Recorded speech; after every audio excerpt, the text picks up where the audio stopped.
nagpapakumbaga kami sa inyo. Panginoon, pagkakataong pinagkakalubos sa amin, nauna Panginoon, na ikaw ay ating mapurihan. Mapasalamatan at sambahin sa Espiritu at Katotohanan. Lord, hindi po kami kapag-dapat sa iyong harapan. Pero salamat, nandiyan ka na lagi na nagbibigay sa amin ng pag-unawa, nagbibigay ng kalakasan, Panginoon, kung paano ang iyong kalooban na aming mapag-aralan at ang mga kilos, Panginoon, na binibigay mo sa amin. Lord, totoo nga, Panginoon, na hindi ka dapat sa iyo. Pero sa oras na ito, humihingi ka, Panginoon, na ikaw ang mauna sa amin, lalo na sa mga salita na gusto mong ipahayag, Panginoon.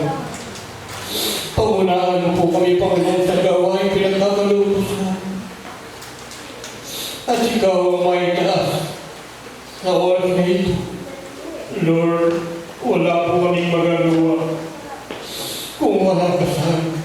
Kaya maraming salamat po, Panginoon, sa mga pagkakataon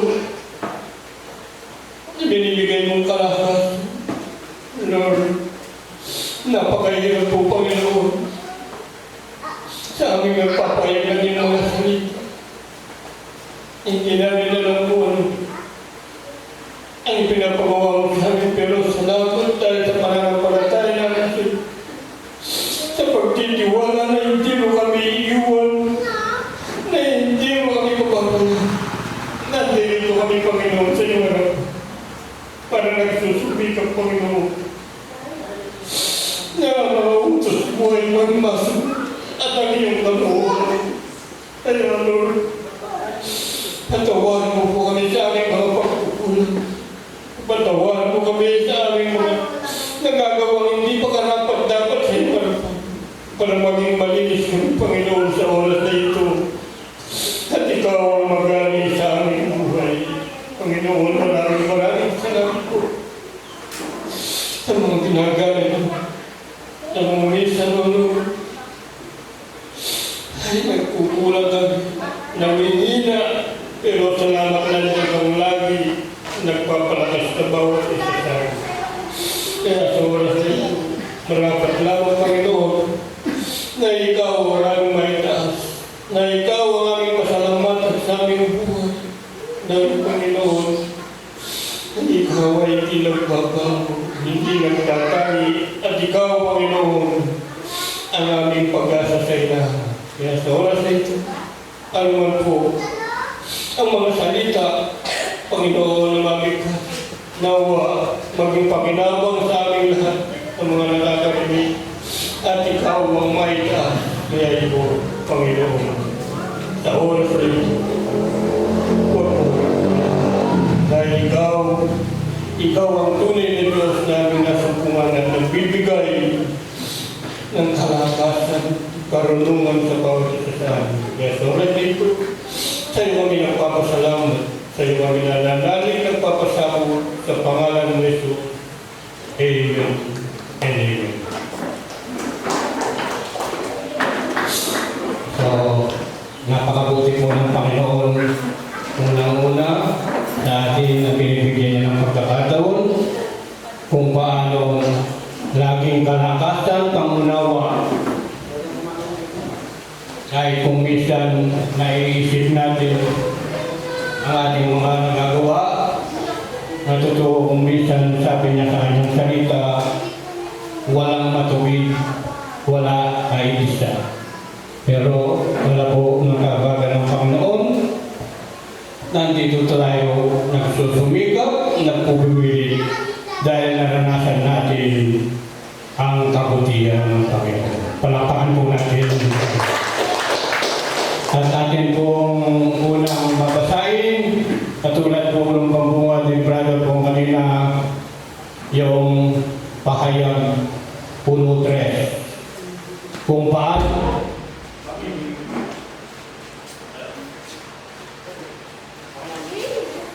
Kung paano magiging mapalad ang isang tao. Ano po? Nangangarap po ba ang bawat isa na maging mapalad? Natural po, ang bawat isa ang pangarap niya ay magiging mapalad. Ano po? Hindi po, yung pahayag, 1:3.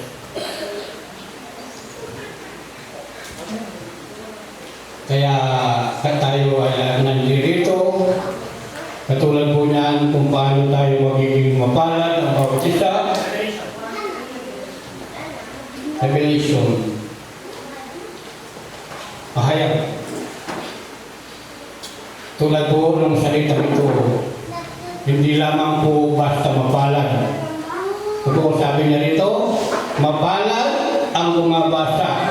Ito, alam po natin, siguro karamihan sa atin, mayroon po tayong Bible. Ano? Sino pa po ang walang Bible? Umpisa ng tao, may Biblia, pinagyayabang na. Sabi po nung nakausap ko, hindi ko ba alam, sabi niya sa akin, 3 ang Bible ko. Nabigla po ako, may Bible pala siya. Parang binigyan ako ng ng Panginoon. Sabi ko, baka naman kahit 3 yung Bible mo, hindi mo naman binabasa. Kaya ito, mapalad ang bumabasa. Bumabasa. Bumabasa ka pala, mapalad ka na. At ang nakikinig ng mga salita ng hula at tumutupad ng mga bagay na mga susulat doon. Sapagkat ang panahoy malapit na. Kaya mga kapatid, bigyan po natin ng pansin ang salita ng Diyos. Dahil ang Panginoon, sinasabi niya, binibigyan niya tayo ng babala. Dahil mapalad ang bumabasa at nakikinig ng mga salita ng hula at tumutupad ng mga bagay na nakasusulat doon. Sapagkat ang panahon malapit na. Tupod natin dahil ang panahon ay malapit na. Kaya tayo po na nakikipag-aral sa Panginoon, sa salita ng Diyos, ay kailangan bigyan po natin ang pansin niya. Mapalad, kung gusto natin maging mapalad, dahil talaga pong ang sarap pinapag-aralan ko, sabi niya sa salita niya, nakuha niyo siyang labas tayo, hindi naman lahat ay guro, maging guro. Pero bakit kami ay naging tagapagturo sa harapan o minsan, binubulay pa namin ang aming mga nasasabi kung hindi lamang sa kanya para pa kami hindi pa rin lubos. Pero dahil sa pangako ng Panginoon, kaya nagiging malakas ang loob natin na pumunta sa harapan na dahil ito ang binibigay ng katungkulan sa atin. Pamahagi natin ang kanyang salita. Palakpakan po natin. Meron po siyang sinasabi sa Mateo 5:7 kung paano tayo tatanggap. Ganda mo kung makikita kung gaano mapalad na tao. Sabi po nito, mapalad ang mga mahabagin sapagkat sila'y kahabagan. Kaya kung halimbawa po hindi ka mahabagin, hindi ka kahabagan. No? Kaya sabi niya diyan, pag mahabagin ka, ikaw rin ay kahabagan. Mapalad ang may malinis na puso sapagkat makikita nila ang Diyos. Kaya mga kapatid, ang ginagawa natin ay ating pagpatuloy. Hingin natin sa Diyos na maging malinis ang ating puso. Malinis ang ating amanin. Huwag natin gamitin ng Panginoon pag may problema ka, doon mo lang siya tinatawag. Dahil alam natin sa isa't isa, tayong lahat alam po ng Panginoon ang ating mga ginagawa. Alam ng Panginoon ang ating mga iniisip. Kaya napakahirap po. Lalo na kung nagbabasa tayo ng Bible, kaya sabi niya magiging mapalad tayo, nababasa natin ang kalooban ng Diyos at ang hindi niya kalooban. Kaya pag pumupunta po sa simbahan, lalong-lalo na kami na ito sa harapan, kung halimbawa kung may pagkukulang man po kami, humihingi kami ng pahumansin dahil napakahirap po. Kung minsan, napapansin pa natin na yung nagsasabi sa harapan, nagtuturo, nakikita natin, nabubulay-bulay natin, na ang kanyang mga sinasabi, na ang kanyang mga tinuturo, na ang kanyang mga pinapagawa ay hindi nakikita sa kanyang sarili. Yan po napakahirap. Kaya mahirap po ang pupunta sa harap na nagpapahayag. Kaya kung ano man po ang narinig dito sa harapan, ito po ay utos lamang. Katulad na ikabubuti natin lahat na naghahanap po ng kalooban ng Diyos. Palapakan po natin ang ating Amen. Patuloy po natin. Tingnan po natin yung lahat ng mapapalad dyan. Mapapalad ang mga mapapayapa sapagkat sila'y tatawagin mga anak ng Diyos. Magpatuloy po tayo sa pagbabasa ng Bible kahit sa ating mga bahay-bahay. Alam po ninyo kung minsan wala po akong tinatago. Abala po ako sa trabaho ngayon. Kung minsan hindi ko napapansin pag hindi gaanong mainit, pasado alas 12 na pala nagtatrabaho pa ako. Tapos, nung magpahinga ko, naiisip ko, bakit sa trabaho nag-overtime ka? Pero, sa gawain sa Panginoon, kung minsan, hindi mo magawa. Lalampas ka lang sa konting oras, kung minsan parang nagreklamo na yung isang tagal naman ang tagal naman nagpahayag yung nagpapahayag. Pero talagang, alam po natin kasi, kung minsan hindi man ang kalooban natin ng nagawa, pero yung kalaban, siguro po na naranasan natin yun, na mayroong umahadlang. Kaya dito ko lubusan na naunawa ko minsan yung panalangin nila, Pastor, brother po, sinasabi nila na yung mga humahadlang, huwag gambala, kalaban, kaya ang Panginoon. Pero ako, basta sa Panginoon, kung inaasa lang, kaya napakabuti po ng Panginoon. Alam po ninyo, ako po ay tapat, wala po kong tinatago. Ako din po nagtatago sa sarili ko. Siyempre nyo, 3 linggo, dahil 3 kaming nagpapalitan. Bawat gabi, nagbabasa pa ako ng Bible. Parang kumisan, ayaw, walang pumapasok. Parang may bumubulo dahil pagod ako. Tapos, mayroon pa akong sinasabi sa sarili ko, andyan naman si Pastor. Pag halimbawa talagang hindi ako ibibigay ko sa kanya. Pero, kagabi po, magtataka si Mrs. Ikaw yata ang naka-schedule sa linggo, sabi niya. Oo, sabi mo. Bakit hindi kita nakikita mo? Naiyak ako sa sarili ko, hindi ako kumiti po. Pero alam po ninyo, kaninang umaga, ito ko na-realize. Bakit sa trabaho sabi ko, ayaw nagbasa ako, binigay nga po ng Panginoon, pinangis niya yung mapalad, yung paano yung... Sabi ko sa sarili ko kahapon, ibibigay ko muna kay Pastor dahil hindi ako makapag-concentrate. Pero nakita ko yung kaninang umaga, wala si Pastor, wala si Brother Ron. Pasalamat ako, Panginoon, marami kong salamat. Kasi kahit konti,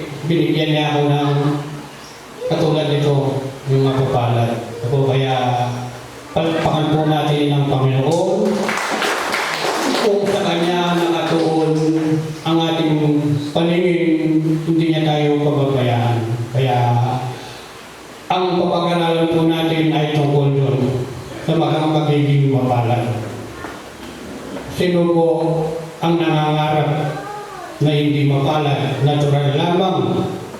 Kailangan sa mga nakikipag-aral sa salita ng Diyos na makita sa Kanya kung paano maging mapalad. Nako, si Sister Tess po, kahit hindi nagpapatuturo yan, tinatago lang niya, pero maging mapalad po siya ngayon. Yung nararanasan ng hirap po minsan, lalo na sa pangangailangan, nako.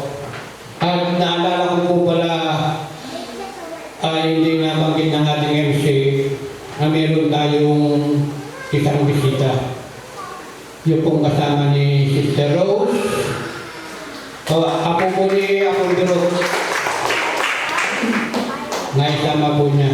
Kaya hindi po natin makulang kung minsan kung yung hindi mo naasa na mabubunga. Sa likod daw po, yung nanay niya sasama na rin. Kaya, napakad po tayo. Kung ano po yung narinig nyo na napapagulgan yung kumisan labag sa ating kalooban. Pero pag-unawain po ninyo, magiging pakinabang sa atin pagdating ng araw dahil mawawalang alaga ang kapagpaguran natin kung hindi natin may aalis sa ating sarili na kapulayan natin ang salita ng Diyos ay nandito sa loob ng sambahan. Kaya totoo po yung sinabi ni Brother po kanina, isipin mo ang iyong mga ginagawa pa na hindi pa karapat-dapat sa Panginoon. Kailangan pagtibayan mo, pagpigilin mo ang iyong sarili para isa ka sa magiging mapalad pagdating ng araw. Palakpakan po natin yung Panginoon dahil ang ating pag-aaral kasi kaya tayo nag-aaral para tayo ay matuto. Hindi yung pag narinig mo ngayon nagsamba ka, narinig mo, paglabas mo, iniwan mo lang sa simbahan, sayang lang po yung pinagpaguran natin. Kaya napakabuti po ng Panginoon ang pagbibigay niya sa atin kung paano pagkakataon na sa bawat gawa ng tao. Kung nakita niyo yung mapalan, kahit sa bahay po, pwede tayo magbasa ng Bible. Lilipat po tayo sa Ephesians 6. Dito po, lahat dahil nag-aaral tayo, nag-aanap tayo ng mga pagkakasundo, ng mga pag-iintindi, pag-uunawa, dahil kahit mag-asawa kayo, kung hindi kayo magkasundo o nandaraya, tumayaw po ng Panginoon. Ephesians 6, yan. Apo, napakaganda ng salita ng Diyos. Sa atin pong lahat ito, wala po siyang tinatami. Mga anak, magsitalima kayo sa inyong mga magulang sa Panginoon, sapagkat ito'y matuwid. Apo, dahil kung wala tayong magulang, nung maliit na wala pa tayong alam, walang nag-alaga sa atin. Apo, kaya sabi niya, mga anak, magsitalima kayo sa inyong mga magulang sa Panginoon, sapagkat ito'y matuwid. Igalang mo ang iyong ama at ina na siyang unang utos na may pangako. Bulayan po natin ang salita ng Diyos kasi kung minsan binabaliwala po ng mga nagbabasayan. Pero ito po yung napakahalaga. Ito sa 3, upang iwaon kang mabuti at ikaw ay mabuhay na malaon sa lupa.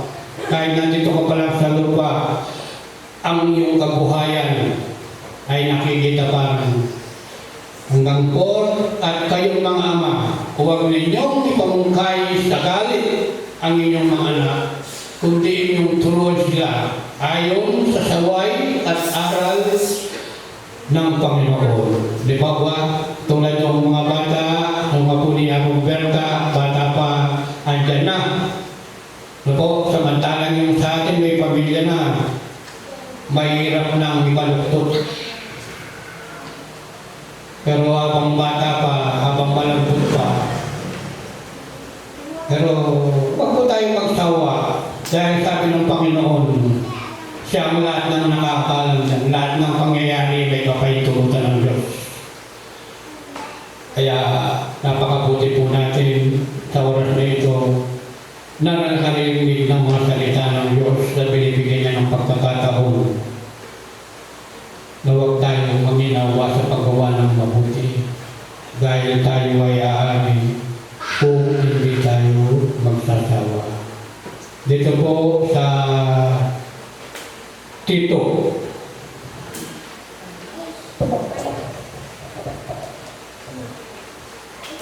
Tito 3:8.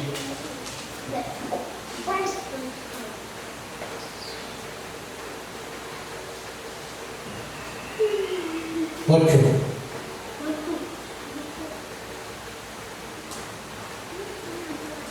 Oh, yan. Ito po, sabi ni Tito, tapat ang pasabi at tungkol sa mga bagay na ito ay minanasa kung patutuanan mong may pagkakatiwala upang ang mga nagsisampalataya sa Diyos ay maging maingat na papanatilihin ang mabubuting gawa. Ang mga bagay na ito ay pawang mabubuti at mapapakinabangan ng mga tao. Kailangan po yung mga nabibitawan nating mga salita na patutuo na nakikita nila sa ating mga gawa ay maging pakinabang sa mga tao na nakakakita. Hindi yung sinasabi mong born again ka, tapos ang gawa mo wala namang pagbabago, wala namang makitang hindi mo mapaparangalan ng Panginoon. Kailangan tinawag kang born again, kailangan may nakitang binago sa iyo ang Diyos. Katulad ng panahon namin, hindi lamang ako, halos karamihan sa atin, nagagawa natin yan. Pero, nung binago tayo ng Panginoon, sugal, babae, lahat ng hindi magandang ayaw ng Panginoon, napitawan natin. Yun po ang pinakamahalaga sa isang tao. Ang makita nila kung talagang siya ay nagbago na. Dati kang nang daraya, ngayon, ikaw ang nadadaya. Ito, napakasakit po. Ako, sa amin po sa Limon, meron akong gulungan ng ngiti. Andun lahat yung mga bagay na laging bodega, mga bakal, mga pati yung pixel na bomba, pati yung welding na luma, pag-welding. Nung napansin po namin, wala lahat. Kinuha ng mga bata sa kapitbahay namin. Pero hindi na po ako nagalit. Pinakita ko na yung dati mabagsik ako. Pinuntahan ko lang yung mga may anak. Sinabi ko lang yung ginawa niya, baka kulitin nila sa iba yan. Pinagpapalupo yan yung mga anak nila, naawa pa ako. Pero kailangan. Hindi na ako ang nag-iwan. Pero yung iba ko, dinala sa barangay. Dahil nakalapati, mga kuryente rin ang kinuha nila. Doon lang po, mararamdaman mo na nasa pag-aalaga ka ng Panginoon. Kasi nakakapagpigil ka ng iyong sarili. Ano? Kaya yun po ang kailangan makita sa isang naging born again na. Kaya kaluluwa naman po sa ating mga pamumuhay kung minsan damay din po yan. Pag isang naging born again, naging mahirap, dati siya meron tapos bumagsak. Yung hindi nakakaunawa, yung hindi nagigipag-aral, bakit nagkaganyan yan?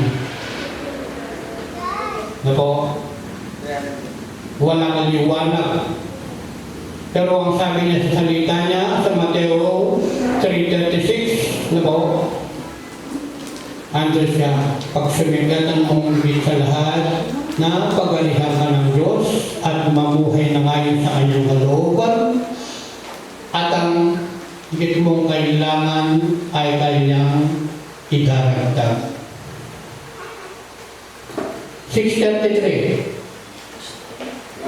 Matthew. Napakasarap po kung magkulay-kulay tayo sa Bible at iingi tayo ng pangunawa sa Panginoon. Datapot hanapin mo na ninyo ang kanyang kaharian at ang kanyang katuwiran at ang lahat ng mga bagay na ito ay bawa idaragdag sa inyo. Ano po? Alam po ninyo, nung nakaraang Domingo, ito po patotoo ko. Wala po akong pera. Sabi ko kay Sister, pairam mo muna ako ng 100. Meron akong 24 pesos. Nagkarga akong 62 ang 1 litro ng gas. Susunduin ko si Sister Del. Dahil samba. Nagkarga po ako ng 2 litro ng gas. Tapos pagdating kay Sister Del, nakita ko yung pisan ko doon. Nakapag na yung alak.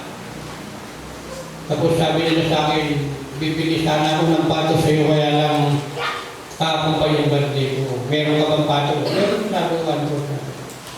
Huwag mong ibebenta sa iba, sabi niya, bibili ko lang. O sige, sabi niya. O kaya, sabi niya, babayaran ko na. Hindi siyempre ko, wala akong pera. Kaya sabi ko, napakabait ng Panginoon. Tapos nahulog pa dyan yung 1,000. Nakita ni pare ko, pare, nahulog yung 1,000. Nakita ni Mrs. Sabi mo, wala kang pera, may pera ka pala. Hindi, sabi mo, meron ko bigil ng bibig, nakalimutan lang sinabi ko. Yun po, talagang umisan, hindi ka pababayaan ng Panginoon.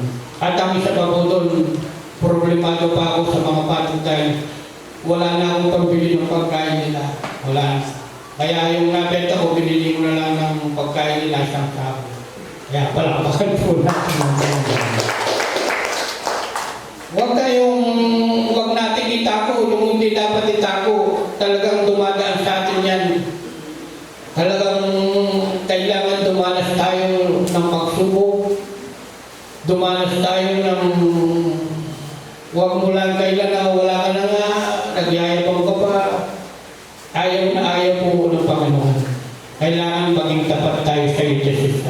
Kaya hindi naman tayo ng daraya, hindi naman tayo, kung isa ako, nakikita, sabi ng mga anak ko, benta mo na yung lupa mo yan para hindi ka na mapagod. Anong gagawin? Parang exercise lang sa akin. At ang ayaw ko pa yung kada kailangan mo, lumalapit ka sa kanila, binibigyan ka, hindi. Kung wala kang iya, pwede yun. Pero kahit anak mo po sila, nararanasan natin dahil minsan nakikita natin yung ngipin at dila, magkatabihan pero magkasama, pero minsan nagkagagatan po yan. Kaya, wala po tayong magawa, kundi lagi tayong magtiwala sa Panginoon. Kaya lahat ng mabuti na ating inaakalang makatutuwi, kailangan ay gawin natin. Palakpakan po natin ang Panginoon. Ang konti pong napahayag ng Panginoon sa akin ay napakahalaga. Bigyan po natin ng pansin ng mga salita ng Diyos, katulad po ng konting ibinigay niya. Kung minsan lagi natin naririnig, pero bigyan po natin ng katulad nyo dahil ang panahon ay malapit na. Binibigyan niya po tayo ng pagkakataon. Kailangan pansinin na natin ang mga gawa natin. Dahil lahat po ng gawa natin ay alam ng Panginoon. Hindi lamang po sa pangangalun niyang pangmaterial na bagay, yan lamang na hindi mo sinusunod ang mga utos ng Panginoon at pag napahabang ka, kung minsan siya pa ang sisisihin natin.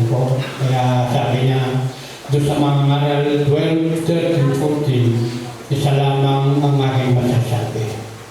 Manakot ka sa Diyos at sundin mo ang kanyang mga utos. Dahil ito ang buong katungkulan ng tao, ano man ang gawin.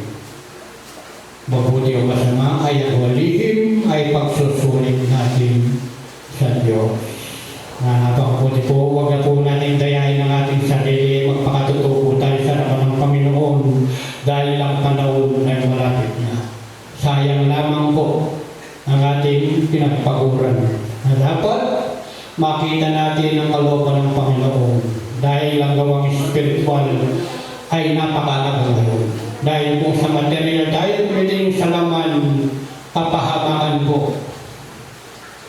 Kung minsan naiingit tayo sa mga hindi nawawala ng trabaho, yung mga nakikita ng tao masisipag, labo, ang sipag niya, di siya tumitigil sa trabaho. Minsan, mabubulaga po tayo.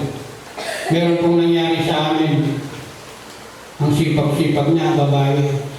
Mag-asawa po sila, yung tayo malalaki, wala mang trabaho, may isang anak, nag-aaral ng high school. Sipag po ng babae. Nung nagulaga po, muntik nang nagpakamatay. Alam po ninyo kung magkano yung nagawa niyang utang? 700,000 sa loob ng 6 na taon. Kaya tayo po, kahit na nakakaraos tayo sa ating mga gawa, huwag na tayo maingit. Kung minsan, buti ikaw, sabi niya may bukid ka. Kala nila, makuha na yung may bukid. Ang dami mong sasakyan. Kala nila, ayos na yun. Mas tayo, dapat tayo magmalaki. Dahil may Diyos tayo na pinagsasantigan. Na nalalaman natin, hindi niya tayo iiwan. Hindi niya tayo pababayaan. So po, napakabait po ng Panginoon. Kung walang Panginoon, itong nangyari kay brother po, sa anak niya, pinapag-aralan ko po, basta nagtiwala ka sa Panginoon, hindi niya tayo iiwan. Hindi niya tayo pababayaan. Magpapadala siya ng kailangan natin. Ako, dati-dati, pag wala na akong pera, balisan na ako gano'n yun. Sabi ni Mrs., bakit hindi ka mangutang? Meron ka namang bukid, may tanim ka naman. Pabayaan mo muna ako, kaya ko ba? Mas masakit po ang iniisip mo yung utang mo kaysa sa mas tipirin mo kasi may ulam ka naman kahit na ano lang. Di ka naman pinababayan kung minsan, anong ulam natin? Wala pa. Pag dumating po yung anak niya galing sa trabaho, sobra pa yung binibigay niya ng ulam. Manalig po tayo sa hindi natin nakikita. Manampalataya tayo sa Panginoon. Totoo po yung panampalataya natin, hindi niya tayo iiwan. Hindi niya tayo pababayaan. Basta, kailangan lang po kilala natin ang ating sarili na hindi na tayo gumagawa sa hindi niya kalooban. Palakpakan po natin ang Panginoon.